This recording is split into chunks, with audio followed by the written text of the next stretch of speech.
What's going on, everyone? This is the People's Critic, and I'm about to save you a hell of a lot of time on The Ghost in the Shell. Welcome. I'm Untouchable Gary, and this is the Black Belt Review.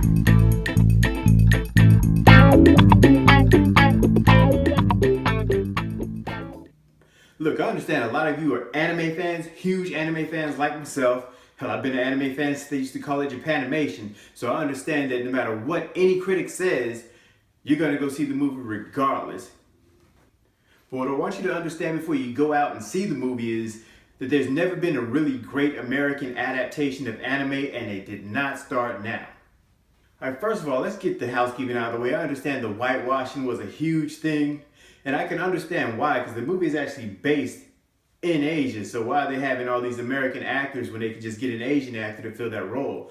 Scarlett Johansson did a great job, but to me, she kind of didn't really fit that role that they were looking for. I mean, they took the brain from a young Asian girl and then put it into this cybernetic robot who then becomes this super lethal killing weapon for the government, and she has no choice, otherwise they're just going to kill her.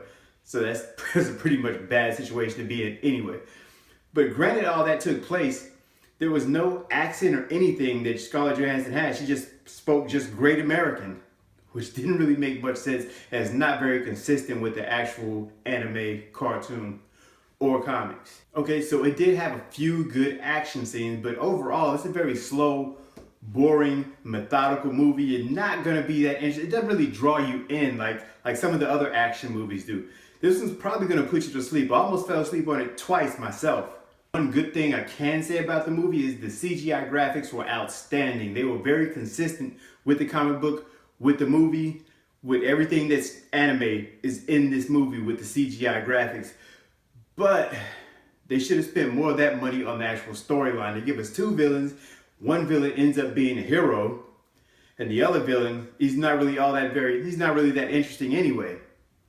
All in all, they should have really made this a made-for-TV movie, or maybe something for Netflix, or maybe something for Amazon. Maybe they didn't have the budget to do something like that, but they should have done that instead. It would have been a lot more interesting, because they tried to fit too much story into just 2 hours, and it didn't work.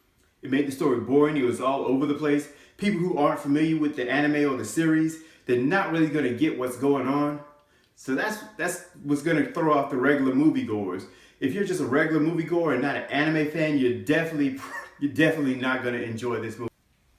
And look, I could ramble on and on about how disappointed I am, but I'm not going to do that. I'm just going to get straight to the point with it. I give it 2 stars if you're a regular moviegoer. If you're an anime fan, you're probably going to give it 2.5 stars. That's the best I can do. I don't really recommend going to the movie theaters to see it. You should probably just wait until it comes out on Fire Stick, or maybe it comes out in the dollar movies, or if they even still do that. Just wait on that. It's not really worth it to go see it opening week. I mean, who wants to be packed and uncomfortable around all those people and then you're not even really enjoying yourself with the movie? It'd be a waste.